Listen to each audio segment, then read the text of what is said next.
His wife said, "From now on, I'll decide when we talk or spend time together. Stop chasing me. And honestly, I can't believe I ever lowered myself enough to be with you." What happened next made her scream.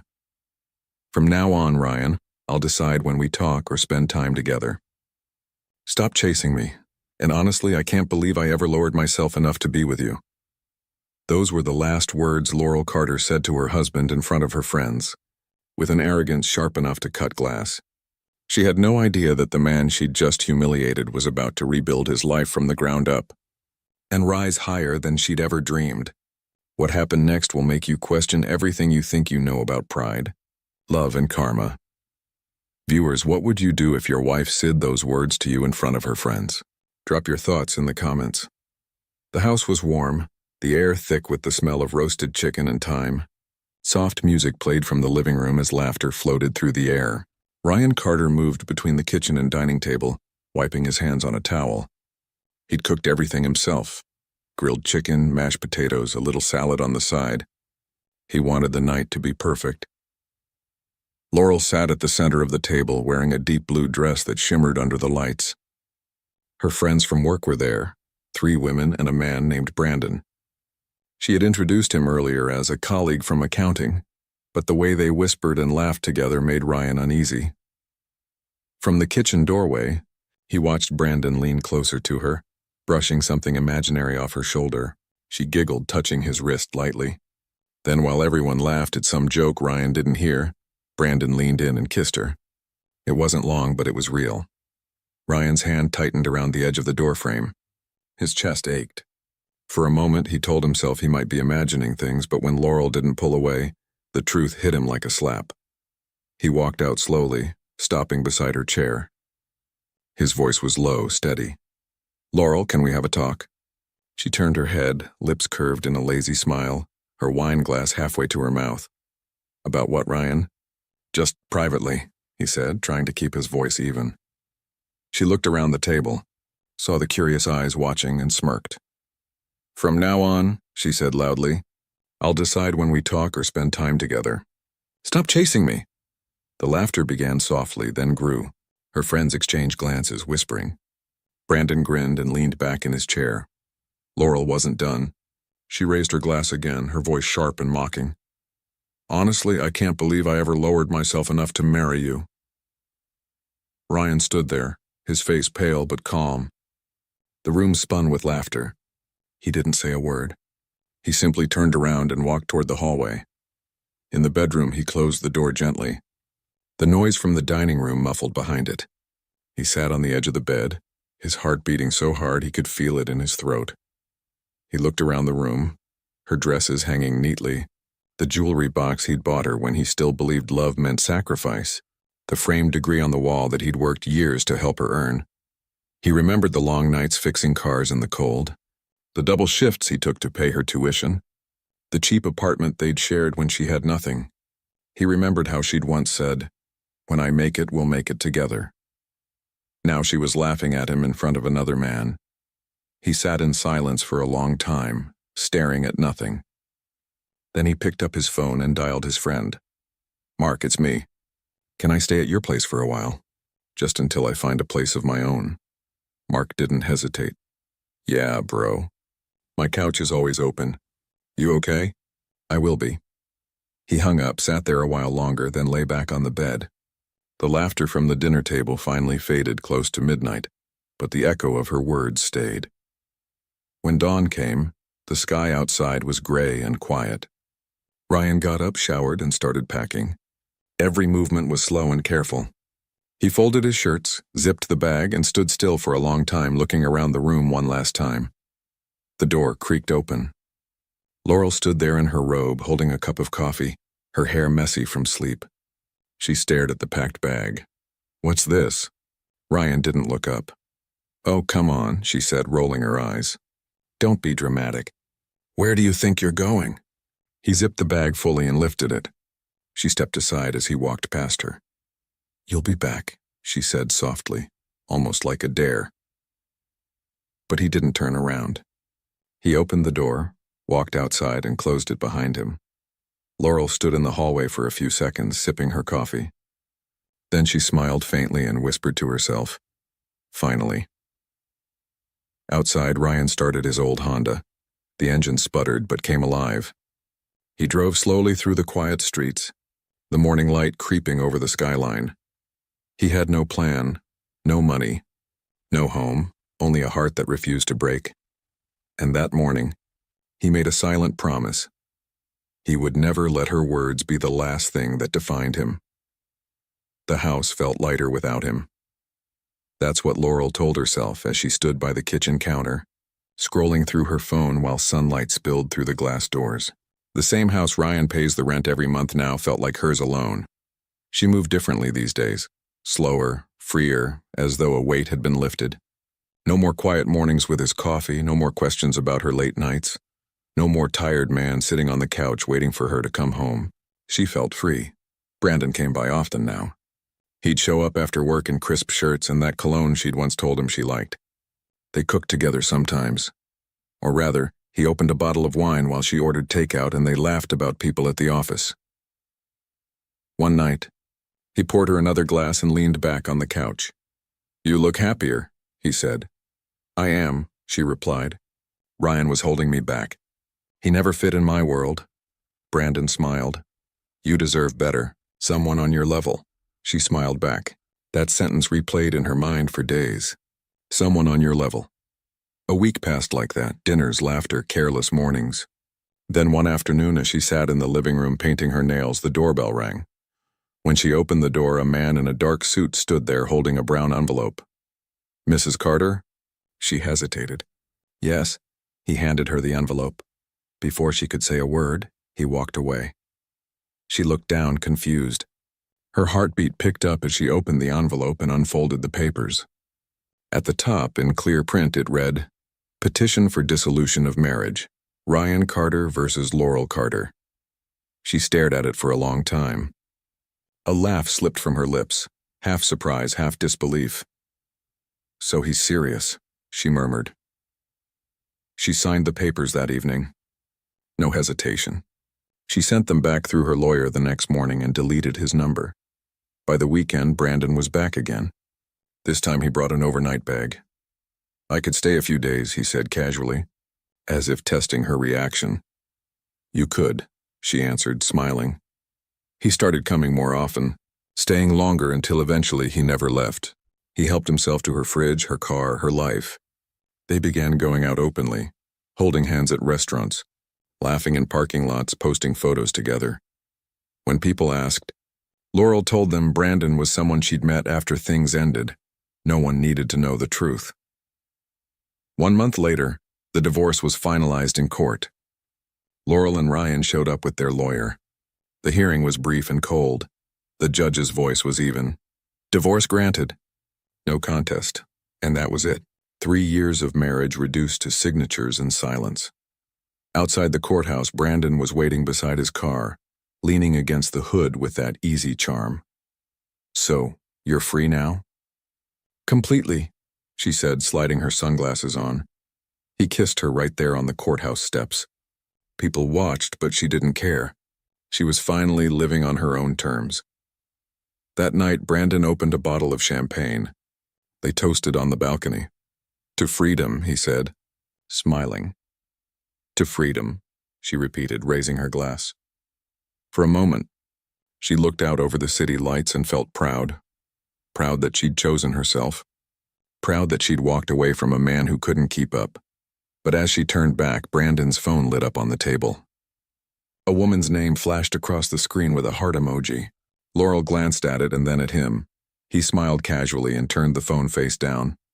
"Just a friend," he said. She nodded, forcing a laugh. "Of course." She didn't ask again. And as she turned back toward the city skyline, a strange feeling crept into her chest.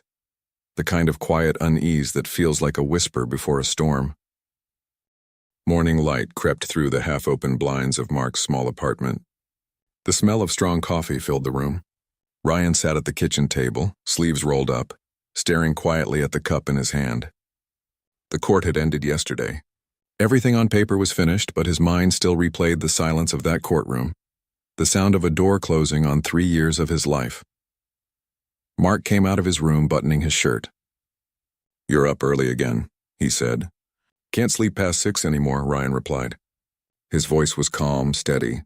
"Body's used to working," Mark smiled faintly. "You're still coming home late every night. That garage is going to wear you out." Ryan took another sip. "It's better than sitting still." By 7, he was already on the road. The old Honda rattled down the narrow street, rainwater still glistening in the gutters from the night before. When he reached Carter Auto Works, he parked, stepped out, and breathed in the scent of oil and wet asphalt. He unlocked the gate, rolled it up, and the familiar clang echoed through the quiet street. Inside, the workshop felt alive again, a radio humming low, sunlight cutting through the dusty windows, and the faint tick of cooling metal from the cars he'd finished the previous night. He worked alone. As always, his hands moved with precision, bolts, plugs, belts, all muscle memory. The grease didn't bother him. The silence didn't either. He'd learned to fill it with thought. Around mid-morning, Mark pulled up in his pickup with 2 sandwiches.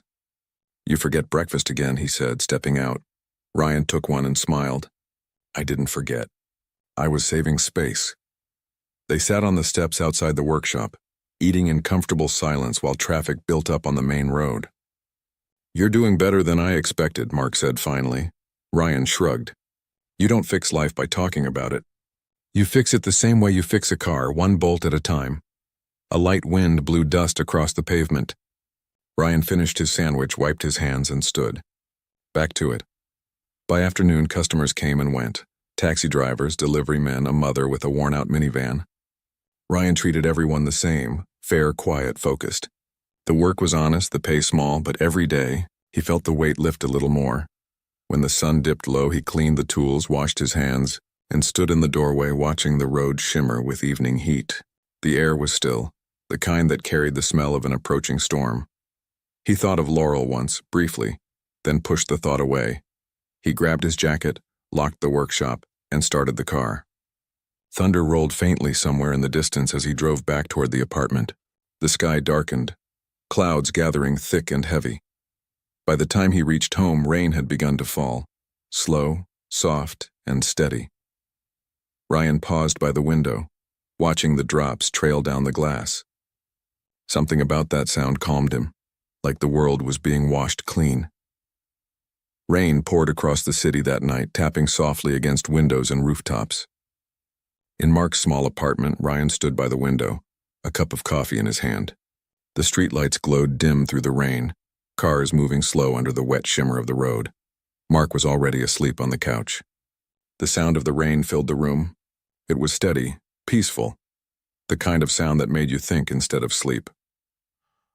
Ryan sat down, picked up his notebook from the table, and went through the list of jobs he had for the next day. 3 cars waiting, 1 engine rebuild, 1 delivery van tune-up. He smiled faintly. Work was the only thing that made sense now. Across town, the same rain brushed against the glass of a tall apartment building. Laurel stood at the balcony, watching it fall in thin silver lines. The lights of the city danced below her feet. Brandon sat behind her on the couch, flipping through channels, his laughter mixing with the sound of the TV. "Come sit," he said. "You're going to catch a cold." "I like the rain," she replied softly. He shrugged and turned back to the screen. Laurel leaned against the railing, letting the cool drops touch her face. She thought of Ryan, not with regret, just with a quiet curiosity. Was he fine? Did he move on? She brushed the thought aside. She didn't want to feel anything. Not tonight. Brandon muted the TV. "You hungry?" "Not really." "Good," he said, standing. "I'm heading out for a bit. I'll see you later." He grabbed his jacket and left. No explanation, no goodbye kiss. The door shut softly. Laurel stood alone in the silence. She poured herself a drink, sat on the couch, and stared at her reflection in the dark TV screen. For a moment, the apartment felt too big for one person. She picked up her phone, opened social media, and posted a photo, her feet up on the balcony rail. The caption, "Peace feels better than people." Likes started rolling in. The glow of her phone filled her face. She smiled again, a small, practiced smile. Across the city, Ryan turned off the light in the living room and stretched out on the couch. His body ached from the day's work, but it was the kind of pain that made him proud. He stared at the ceiling. the rain still falling outside. Mark shifted in his sleep and muttered something. Ryan smiled slightly and closed his eyes. Two people, one city, same storm, one chasing comfort, the other building peace. The rain kept falling, and in that quiet rhythm, their separate worlds moved one step closer to crossing again. 2 months later, the city was alive with evening lights. Street lamps glowed and shop signs blinked against the dark sky. Ryan drove home slowly from his workshop, the windows of his old car halfway down to let in the cool night air. It was past 8, the kind of quiet hour when the traffic thinned and the roads stretched empty. He felt good. Work had been steady lately. His small garage was earning a name. Customers trusted him. People recommended him. And for the first time in a long while, he could see his life taking shape again. He turned the radio down and loosened his grip on the steering wheel. The city breeze carried the smell of roasted corn and engine smoke. Mark had called earlier to ask if he'd eaten. He said he'd grab something on the way. The traffic light ahead turned green. He eased forward, the tires humming softly. Then from the corner of his eye he saw it. A car speeding out of control from the opposite lane. The screech of tires tore through the quiet. The car skidded sideways, slammed into the divider, then bounced across the road, hitting a lamppost before coming to rest halfway in a ditch. Ryan hit the brakes, heart pounding. He jumped out of his car and ran toward the wreck. Smoke curled from the engine. The driver's door was crushed, glass scattered everywhere. Inside, a woman's hand was pressed weakly against the window. "Hey, can you hear me?" Ryan shouted, pulling at the door handle. It wouldn't move. He circled to the passenger side, yanked it open, and crawled in. The woman was unconscious, blood trickling down her forehead. Her seatbelt had jammed tight. "Hold on," he muttered, gripping the belt. With one sharp pull, it came loose. He lifted her gently, carrying her out into the open air. A few cars slowed but didn't stop. He laid her on the ground, checked her pulse, faint but steady, then grabbed his phone and called for an ambulance. "There's been an accident," he said quickly, giving the location. "She's still breathing but losing blood fast." When the ambulance arrived, Ryan stayed close. The paramedics worked quickly, shouting codes he didn't understand. He stayed beside the stretcher as they rushed her into the ambulance. The siren wailed, slicing through the night. Ryan sat in the front seat beside the driver, glancing back at the paramedics as they worked to keep her stable. At the hospital, everything moved fast. Doors swung open. Voices shouted instructions. Nurses wheeled her down the corridor. Ryan followed until one of them stopped him. "Sir, you can't go in there." "Please," he said, catching his breath. "I found her. Is she going to make it?" "She's lost a lot of blood," the nurse said. "We'll do everything we can." Ryan nodded, pacing in the waiting area, his clothes soaked with rain and mud. Minutes stretched into an hour. He rubbed his hands together, still shaking from adrenaline. Then a doctor came out quickly. "Mr. Carter?" "Yes, she needs blood immediately. Her type is B positive, and we don't have enough in the bank right now. Do you know yours?" "B positive," he said without thinking. The doctor blinked. "Then you could save her." Ryan didn't hesitate. "Do it. Take what you need." They led him into a small room, hooked the line to his arm, and drew the blood. His head felt light, but he stayed still. Through the half-open door, he could hear the noise of machines and the faint echo of medical orders being called out. The corridor lights hummed softly as Ryan waited outside the emergency room. It had been a long night. His arm still ached faintly from the transfusion, but he didn't care. He leaned forward in the chair, elbows on his knees, watching doctors move in and out. After what felt like forever, one of them came out and said quietly, "She's stable now. You can see her in a few minutes." Ryan nodded, relief washing over him. A nurse led him down the hall to a private room. The woman lay on the bed, pale but breathing steadily. A soft monitor beeped beside her. The nurse adjusted the blanket and left them alone. The hospital was quiet except for the steady hum of machines and the soft voices of nurses moving between rooms. Ryan sat on a metal chair beside the hospital bed, his jacket folded across his lap. His arm still felt sore from donating blood, but he didn't care. The woman he had rescued lay asleep, breathing softly under the white sheets. The doctor said the transfusion went well. Her life was out of danger. After a while, she began to stir. Ryan leaned forward, setting his coffee aside. Her eyelids fluttered, and she opened her eyes slowly, blinking against the light. "Hey," he said softly, standing. "Don't move too fast. You're safe now." She frowned faintly, her voice dry. "Where am I?" "St. Luke's Hospital," Ryan replied. "You had an accident. I was driving by when it happened." Her eyes met his, confused but calm. "You stayed with me?" "Yeah. Someone had to make sure you were okay." He poured her a little water from the jug on the table and helped her lift her head. She took a small sip, then sighed, the tension leaving her shoulders. "Thank you," she whispered.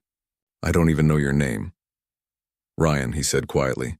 "Ryan Carter." She gave a faint smile. "I'm Evelyn," Ryan nodded. "Nice to meet you, Evelyn. You've been through a lot tonight." For a few minutes, neither of them spoke. The silence felt peaceful. Then the door opened and a doctor stepped in holding a clipboard. "Mrs. Grant," he said with a warm smile. "Good to see you awake." Ryan blinked. "Grant?" The doctor nodded. "Yes, Mrs. Evelyn Grant." Ryan looked at her with surprise. "You're Evelyn Grant, the businesswoman?" Her smile was tired but polite. "So you've heard of me." The doctor began checking her pulse and chart. "You're recovering well," he said. "But Mrs. Grant, something unusual happened during your transfusion." Both of them looked up. "What do you mean?" Ryan asked. The doctor lowered the chart slightly. "When you received Mr. Carter's blood, your body showed a rare reaction, one that normally happens only when the donor and the recipient share a close genetic link. Like parent and child." Evelyn's expression froze. "Are you sure?" "It's not common," the doctor said carefully. "But it's not random either. Sometimes this happens when people are related without knowing. I'd advise the two of you to take a DNA test, just to be certain." Ryan blinked, confused. "Related? That's not possible. I don't even know her." The doctor smiled gently. "That's exactly why it might be worth confirming. Whatever the result, at least you'll both have clarity." He patted Ryan's shoulder lightly and left them in the quiet room. For a moment, neither spoke. The only sound was the soft hum of the heart monitor. Evelyn looked at Ryan thoughtfully. "Do you have family?" "Not really," he said after a pause. "I grew up in the orphanage." The next morning came quiet and bright. A soft breeze moved through the open hospital window, carrying the faint smell of flowers from the garden below. Ryan sat by the bedside with 2 paper cups of coffee. Evelyn was awake, calmer, her color slowly returning. They'd done the test 2 days earlier. The waiting had been silent, almost heavy. Ryan didn't talk much. He just came every morning, brought her breakfast, and made sure she took her medicine.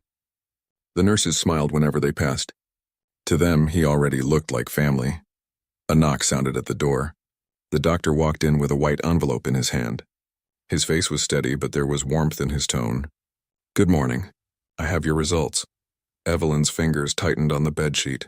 Ryan stood quietly beside her chair. The doctor looked from one to the other before speaking. "The test confirms it. Mrs. Grant, Mr. Carter, you are mother and son." The words fell slowly, like stones into deep water. Evelyn pressed a trembling hand to her mouth. Tears welled in her eyes before she could stop them. Ryan stood frozen, staring at the floor, his throat tight. "I knew it," she whispered. "Something in me knew the first time I saw you." Ryan looked at her, speechless. The doctor gave them both a gentle nod and left the room quietly, closing the door behind him. For a moment, there was only silence. The soft hum of machines. The city far below the window. Then Evelyn reached for his hand. "You were 3 years old," she said quietly, her voice shaking. "We were at the park. It was a Sunday. I looked away for one moment to answer a call, and when I turned back, you were gone." Ryan's breath caught. "We searched for you for months. The police found your shoe by the river, but no trace of you. Your father never forgave himself." Her voice broke. She wiped her tears with the back of her hand. "He died 10 years ago. Still waiting to hear your voice again." Ryan sat down slowly beside her, his eyes fixed on the blanket. "I grew up in an orphanage," he said softly. "No one ever came. They said my parents probably didn't want me." Evelyn shook her head, crying harder. "Never. I never stopped looking. I put your picture in every paper, every TV station, even on billboards. But after 2 years, the police closed the case. Everyone told me to move on. But how can a mother move on?" Ryan swallowed, his voice low. "So all this time, she said through her tears, you were alive out there and I never knew." He looked at her. The woman whose face had the same eyes as his. the same calm when she spoke. He reached out slowly, touched her trembling hand, and said quietly, "You found me now. That's what matters." She nodded, her tears falling freely. Then she smiled through them, the kind of smile that carried both pain and peace. "I have so much to tell you, so much time to make up for." Ryan smiled faintly. "Then we'll start from today." She reached forward and pulled him into her arms.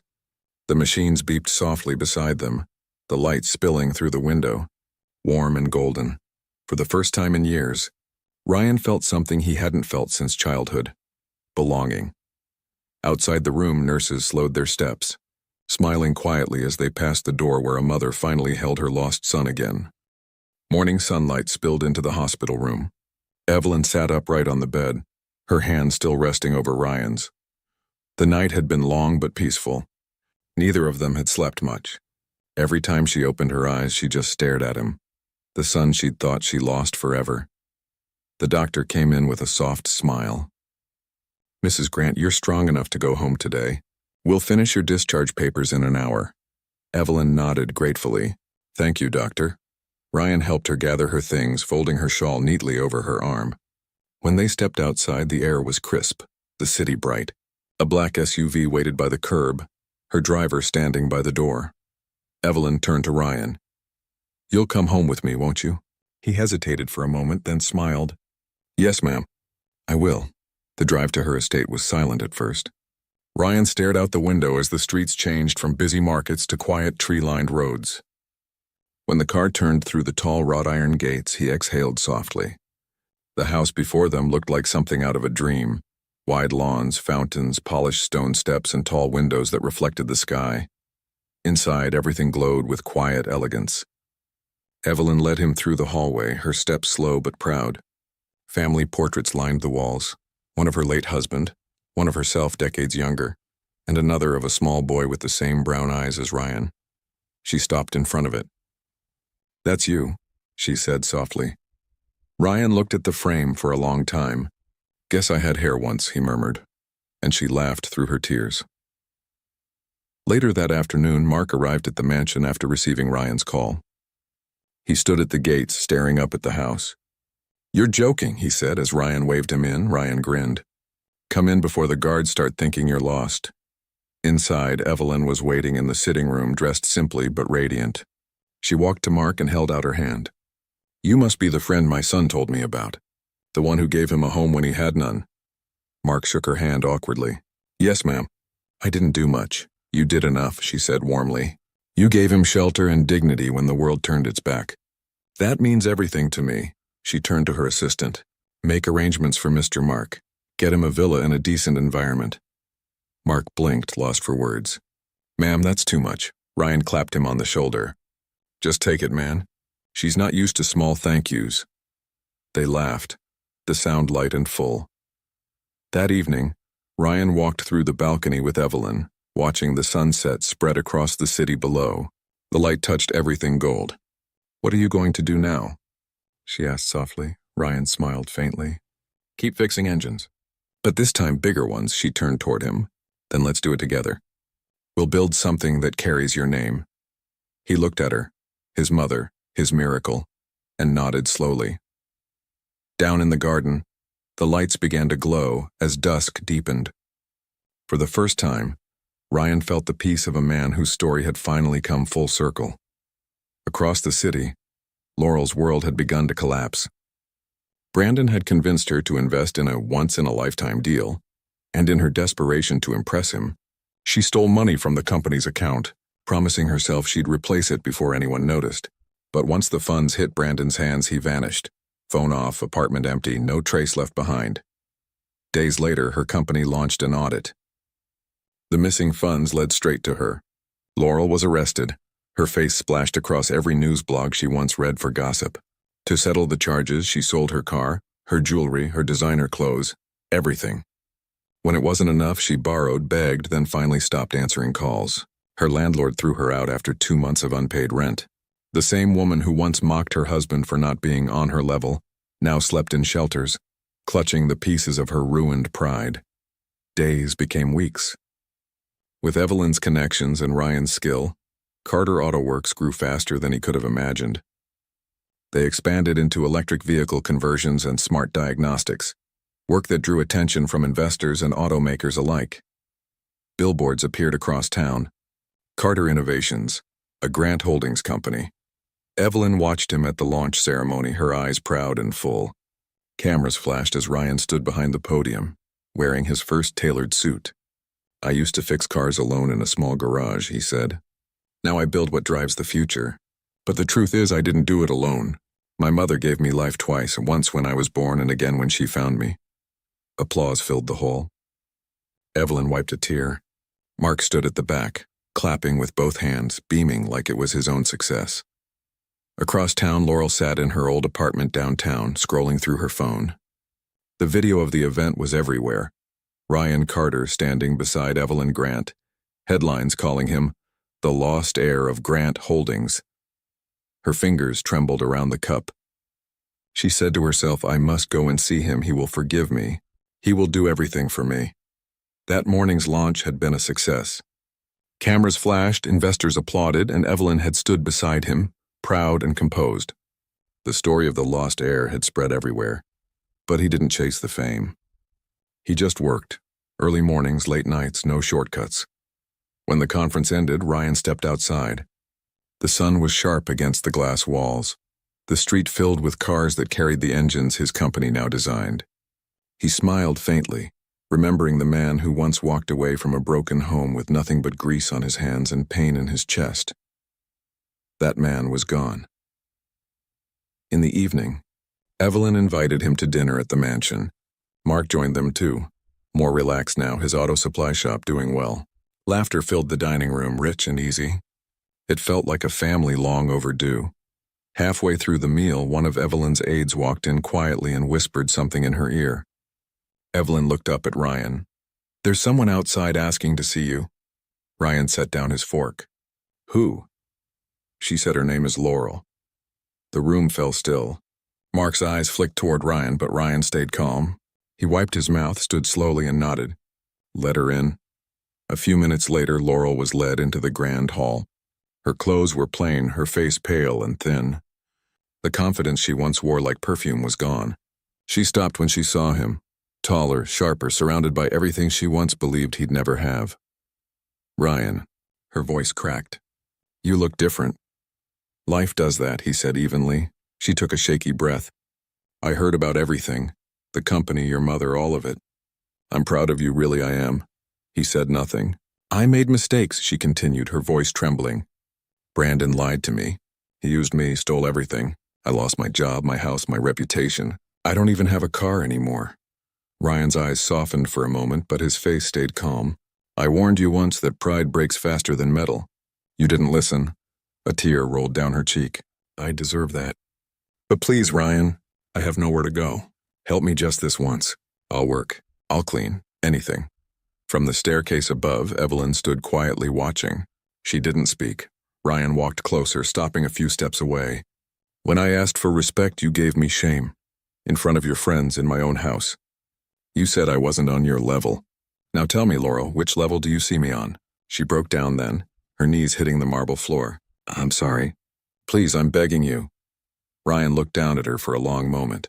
His voice was calm but heavy. "You once said you'd decide when we talk or spend time together. Today I decide, and it's over." Her cry echoed through the quiet hall. He turned, walked back toward the stairs, and met Evelyn's eyes. She nodded softly, proud of his restraint. Mark opened the door, and the guards gently guided Laurel outside. Her sobs faded as the heavy doors closed behind her. Ryan stood there for a while, silent, watching the last light of evening slip through the windows. Evelyn walked up beside him, her hand resting lightly on his arm. "You handled it with dignity," she said quietly. "I didn't need revenge," Ryan replied. "I just needed to heal." They stepped out onto the balcony. Below them, the city stretched wide, and its lights bright and endless. Evelyn smiled. "Your father would have been proud." Ryan nodded slowly. "Maybe he can see us now." She slipped her arm through his. "He can, and I can too." He looked out at the skyline, the name Grant and Carter Motors glowing on a building in the distance. The breeze lifted his hair, carrying the sounds of the city, horns, laughter, life. He smiled faintly. For a long time, I thought losing everything was the end. Turns out it was just the beginning. Evelyn squeezed his hand gently. Welcome home, son. The lights of the city shimmered against the night sky, reflecting off the windows like stars reborn. A quiet reminder that some broken stories are only waiting to be rebuilt by time. Grace and a little bit of faith. Viewers, do you think Lauren deserves a second chance? Drop your thoughts in the comments and don't forget to like and subscribe for more interesting and true-to-life stories.